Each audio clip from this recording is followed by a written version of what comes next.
భగవంతుడు అనేవాడు మాటల్లో చెప్పలేదు ఇది. చెప్పలేదు, అది ఒక అనుభవం.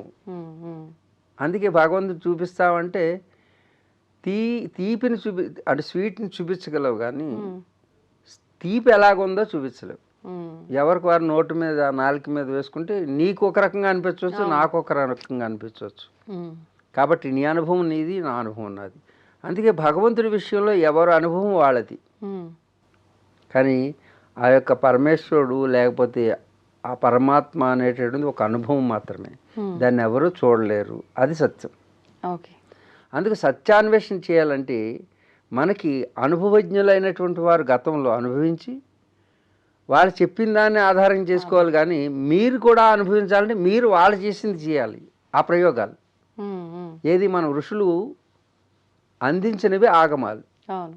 ఋషులు వాళ్ళ శరీరాన్ని ఒక ల్యాబొరేటరీ చేసుకుని ప్రయోగశాలగా మార్చుకుని ఈ జనారణ్యానికి దూరంగా ఉంటూ ఏకాకి యతచిత్తాత్మ నిరాశీర్ అపరిగ్రహ అని ఈ 4 క్వాలిటీలు. ఏకాకి ఉమ్, ఒక్కడగానే ఉండడం, యతచిత్తాత్మ వాడికి లోపల ఎలాంటి కోరికలు కానీ కామ క్రోధ లోభ మోహ మదమాశ్చర్యాలు అనేవి ఎలాంటి ఎమోషన్స్ లేవు. ఉమ్, ఏదో కోరికతో చేయట్లేదు, నేను జనాన్ని ఉద్ధరిద్దాం, లోక కళ్యాణం చేద్దాం, ఆ కోరిక కూడా లేదు.